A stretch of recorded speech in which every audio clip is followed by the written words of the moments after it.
kind of an overview of different areas of mindfulness, different contemplative practices, different modalities. And today I want to dive specifically into meditation. And I want to speak a little bit about some different general styles of meditation, maybe dispelling some preconceived notions, misbeliefs, whatever the term is. Right. And yeah, and elaborate a little more on them, but still keep it pretty introductory. So yeah. All right, good. And I think that you mentioned before in previous videos, I think I asked the question, like, what is the best time to do meditation? I think your answer was right when you get up in the morning, or at least that's what I remember anyway. Yeah, so either very soon after waking up or pretty much immediately before going to sleep are, in my experience, the most effective moments for meditation.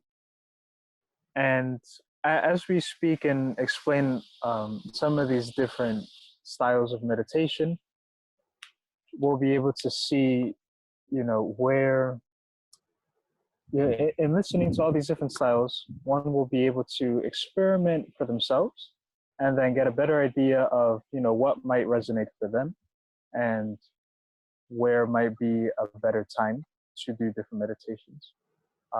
Because some styles, certain techniques are more energizing in nature, uplifting, like exciting, and therefore maybe you don't want to do that right before going to sleep, Right. And then, on the flip side, others are very grounding, very relaxing, and maybe you don't want to do that after you wake up so you don't fall right back to sleep. So, as we explain and get into some of the specifics, Okay. we can speak on some of those different notions. Yeah. So to begin, the foundation is awareness, and the physical foundation is the breath. So the breath is, the breath is everything. So key to meditation, so key to just living, to well-being, to thriving, etc. Right. And there are countless different meditation or breath techniques to be used in meditation. Different things that can be done with the breath, different goals or objectives, if you will, that can be used using the different breath techniques. So there is a very popular TED Talk describing 3 different pretty standard breath techniques. And I'll just reiterate and echo what that presenter had to say, because he presented it in a very memorable, easy way. He said there is the water, coffee, and whiskey breath. Okay. Yeah. So basically, as I mentioned, different things that you do with the breath will result in different effects. So in knowing what the different effects will be, you can then curtail, the method to whatever you're seeking in that moment. So just for a general relaxation, a general recentering, a general mental cleansing, one can use this, what he refers to as the water breath. So the analogy is simply like water, stay hydrated. Water. There we go. There we go. Cheers. Water is excellent for, any time of the day and any quantity. And so this technique is to inhale for a certain number of counts. So let's say 4 breaths, and then exhaling for the same counts. In this case, 4 breaths. So inhaling for 1, 2, 3, 4. Exhaling 1, 2, 3, 4.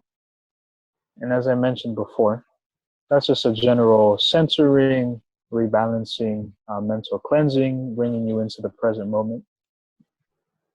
This coffee technique, as he says, coffee can be great for, stimulus, energizing oneself, but you don't really want to be drinking coffee all day, every day.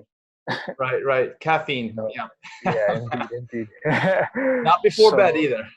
yes.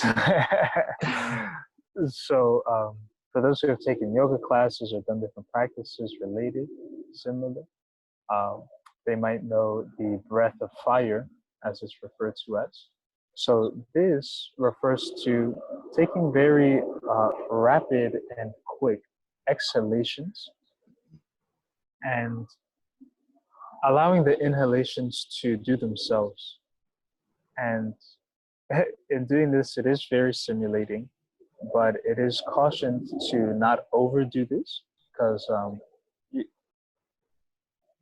and I highly doubt that anyone is about to overdo it. But what I mean by overdoing it is doing like hundreds of repetitions every single day. Wow.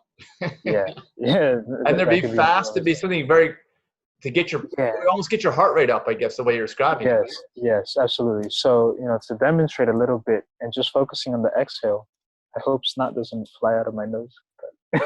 It's like Okay. Yeah. so yeah. And in doing that, you are pumping your stomach out with each exhalation. And then on the inhale, the stomach will naturally recoil itself, the abdominal contracting back towards the spine. And again, that's an energizing breath, a coffee breath. And then this whiskey, um, more for that like relaxation and calming. And this is to uh, inhale for a certain number. So let's say 4.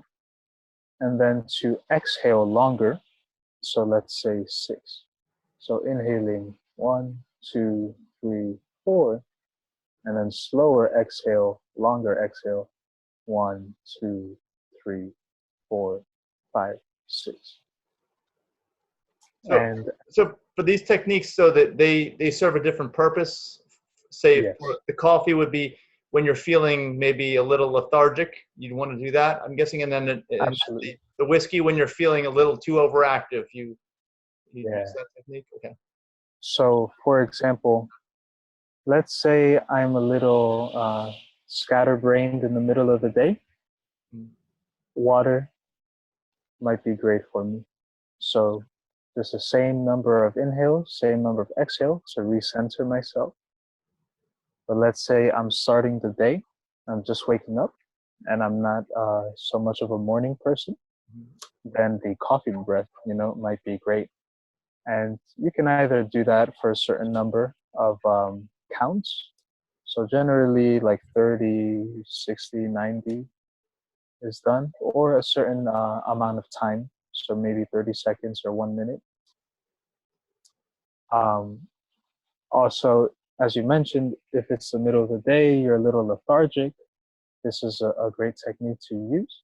And then the whiskey, let's say you're a little anxious, at any points throughout the day. That's a great breath to use. And also before going to sleep, that's a great thing to do as well. And even myself, at different moments, if my mind is still a little active when I'm in bed and trying to go to sleep, I will do this breath technique, just focusing on very long exhales. And that very quickly calms the mind and allows me to slip to sleep very quickly. So, Yeah. yeah. What about if you're doing those techniques and you fall asleep? Is that okay to do during? Is that a nighttime meditation? I know that I'm mentioning this because I know that when I've done yoga in the past, sometimes they use a similar pattern at the end of the yoga class, right? Maybe you do this, you do some breathing, some calming breaths. And at one point I've fallen asleep. It doesn't usually happen very often, but I'm so Yeah. calm. I become so relaxed that I just fall Indeed. asleep. If the situation, if the context, calls for it, and it's all good, I think that's a delightful thing. Just like allowing the body to really rest. Because if one slips into sleep, like at the end of a yoga class or in a meditation, it was probably the case that the body was already ready to sleep. And it was more on the exhausted side than not. But often the case with people suffering from insomnia or things like this, having difficulty sleeping, it is the mind that is not allowing the body to fall asleep. And so in doing some of these different techniques, these meditations, the mind can recenter, can calm, rather than just go on a million tangents at 1,000 miles per hour. We can bring its focus, to a single point or towards that direction, because none of this is, so easy and a snap of a finger. But with time and practice, it works out nice. I can see that. I can see that being very beneficial, for sure. Like you said, if that's an issue where the nonstop mental activity is preventing you from getting a good night's rest. Yes, indeed. There is a very palpable, tangible, profound difference in my sleep quality when I meditate before sleeping and when I don't. Because again, in having and allowing the mind to settle to a greater degree, then the body is able to just access deeper levels of relaxation and therefore, get into a greater state of repair, restoration, rejuvenation, and those benefits are felt the next day. Yeah, so it's great. That's the whole purpose of sleep, right? Is to repair, renew. So Absolutely. yeah, if it's only half happening at night because your mind is not getting into that rest state, I can completely understand what you're talking about. Yeah. Yeah. And another important point, almost like a mindset point that I would want to add in here before we go into other techniques, is that, with meditation, with eating healthily, with doing exercise, physical activity, pretty much any kind of practice that we know is beneficial for us,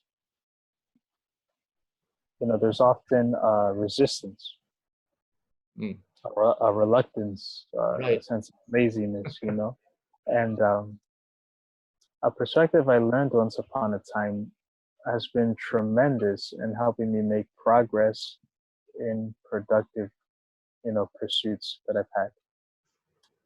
And it was speaking more specifically in regards to creation, like with artistic and creative endeavors, but I think the same still applies. And they said that the amateur or the beginner waits until they feel like it, or waits until they feel inspired to do, whereas the pro goes and sits down and begins and knows that then they'll start to feel like it,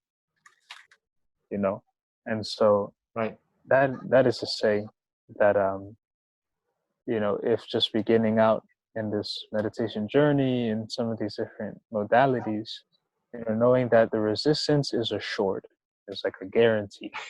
Right. Like 100%.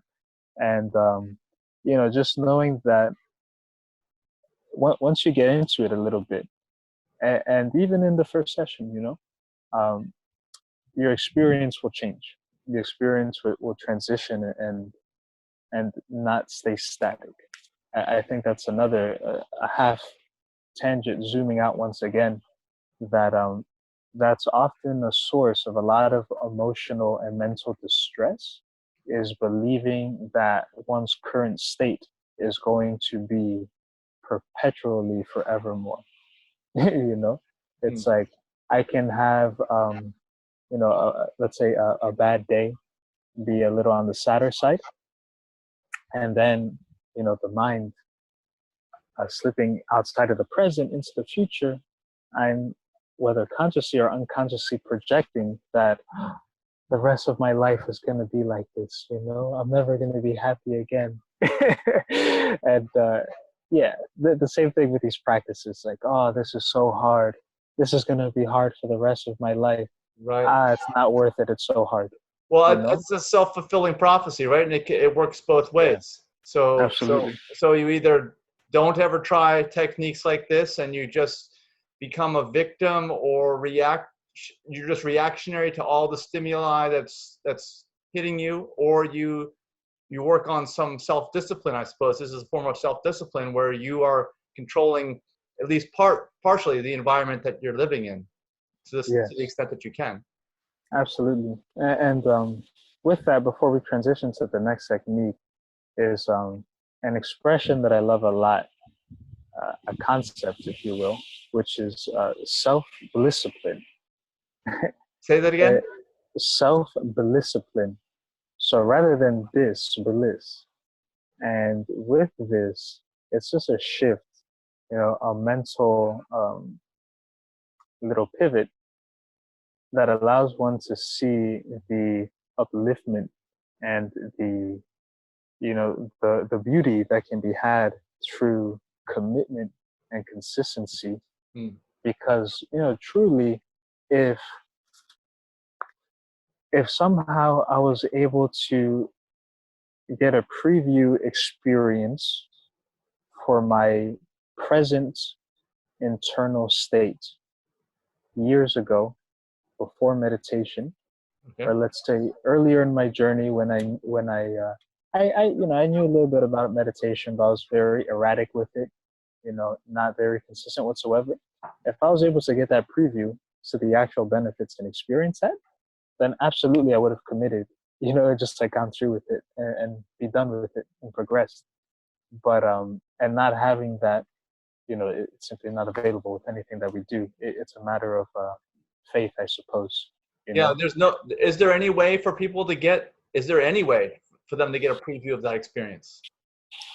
I think just in singular experiences, whether it's like a great yoga class that you had and that Zen that you feel at the end, in different little moments, knowing that feeling, that sensation, that state can in fact be pretty much your default, but with practice, with the consistency. Right. And yeah, really the lifestyle shift, because, and now knowing the benefits of meditation, it's integrated into my life, and a day won't pass that I'm not meditating. Like simply, it's just far too important for me to not do. So, yeah. But and speaking of meditation, a second technique, or let's say branch of meditation, comes through body scans. And so, often is the case that as we've mentioned in previous videos, typically, generally, one can see anxiety as focusing on the future, on creating, fantasies of fear of the future. Yes. And one can view depression as ruminating upon the past and how different possibilities could have unfolded differently. And so what happens when allowing the mind to exit the present is that we become disengaged not only with reality, because reality is only eternally now, but we also become disengaged with the body, with our physical vessel. And that just leads to a whole slew of issues. So pretty much, this is a generalization. I'm going to take a risk and say it. But, in becoming disassociated with one's body, one becomes disassociated with one's life, and with the magic that exists within all of our lives that is often just outside of our awareness because our presence is not empowered to its greatest degree.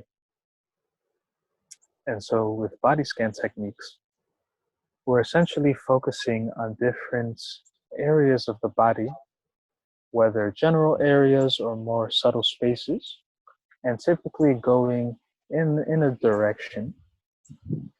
Different techniques within this general branch, such as yoga nidra or yogic sleep.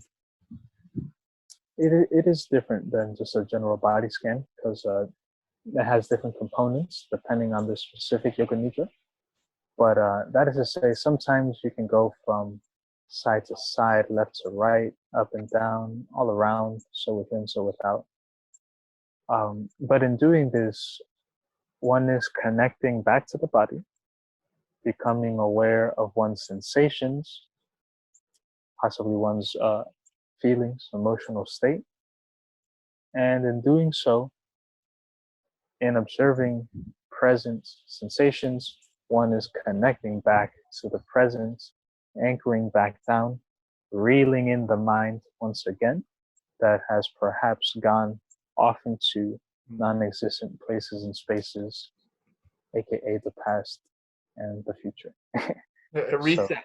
So, yes, indeed. So body scans are great. There are close to infinite number of body scans online. I do them at the Veg Fests. I believe on my Facebook page, if anyone is viewing this close to the release date, and on my personal page, if you scroll down, or it's close to the top, I have a body scan that I've recently done. So yeah, body scans are everywhere. Body scans are great. That body scans can be beneficial both in the morning and the evening. In the evening, I found it delightful because it is very relaxing, very grounding, very just like mind calming, conducive for sleep.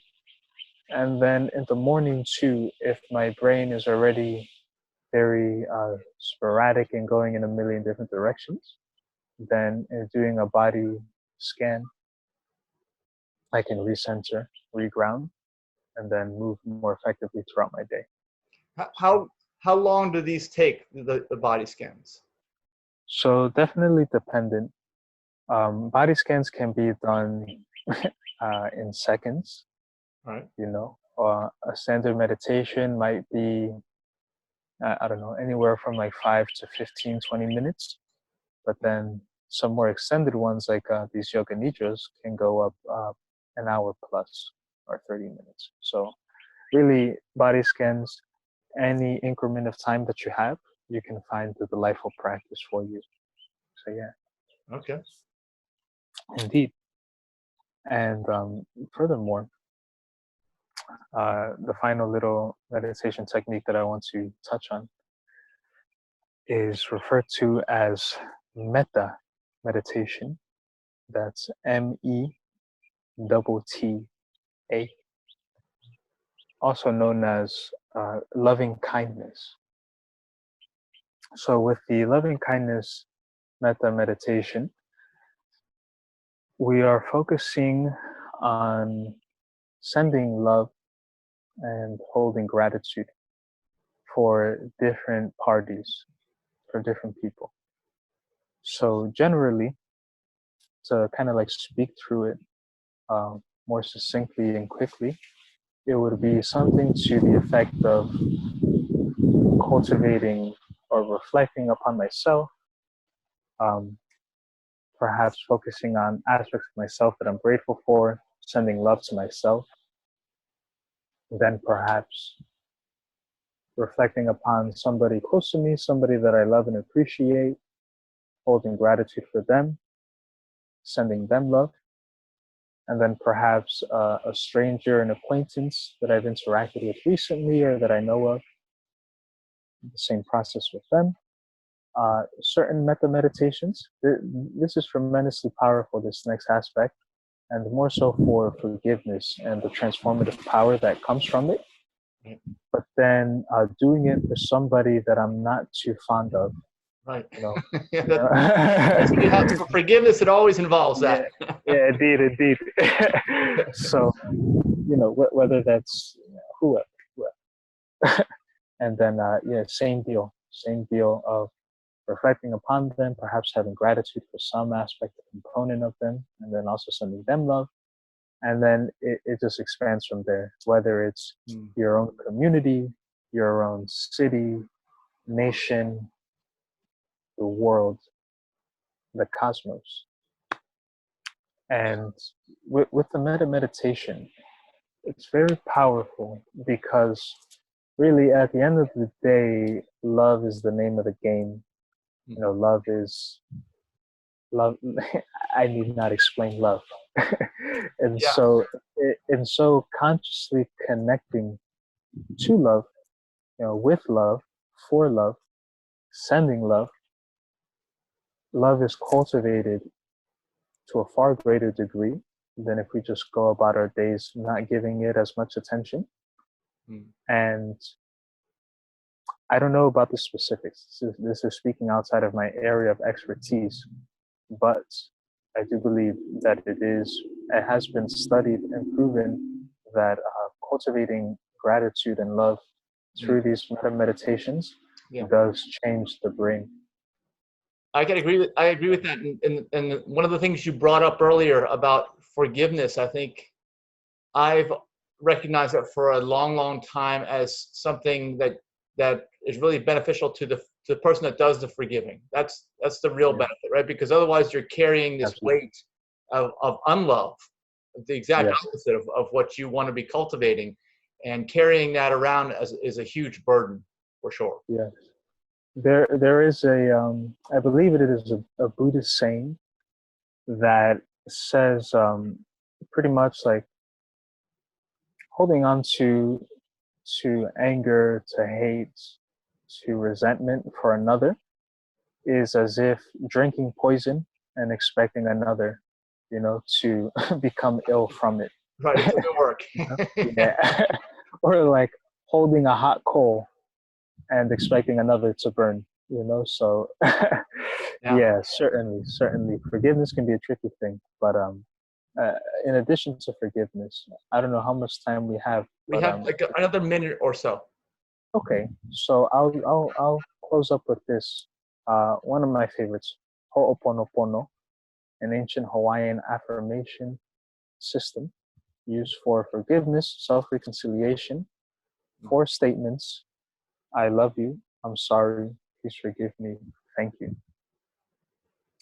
And just repeating this to oneself or perhaps directing it to another has tremendous benefit. So I'll just leave it for you to try out for yourself. Okay. Yeah. I sure can. Any of these things. I mean, I think the whole idea of meditation and what you're telling us is just you're surrounding yourself with these words, these thoughts, and eventually they'll turn into actions. It's kind of like in your home, you like to put things on your walls that speak to you in a positive way. You don't want to put negative things on your walls in your house, right? Because yes, it's the indeed, same idea. Certainly. It's really, with all these techniques, one way that I'll describe it is a process of moving towards embodiment. So if every day I'm cultivating internal peace through the practices, then throughout time I will begin to embody the peace and be the peace. If every day I'm focusing on sending love to myself and to others, then I will be able to greater embody love, within myself. Right. For all. That's So, excellent. That's a great place to leave it too. That's a good theme for these videos. I think is that's what you're teaching folks to work towards, and I think that's a wonderful thing. So thank you very much, XYZo, and we'll have a link to your Facebook there, which I think is the best way to contact you, and also for the body scans, what you call it, body. Yes, for the body scan meditation. Body scan. Okay, so that'll be on your Facebook timeline. So until next time, thank you very much. Thank you. Thank you for tuning in. You're welcome.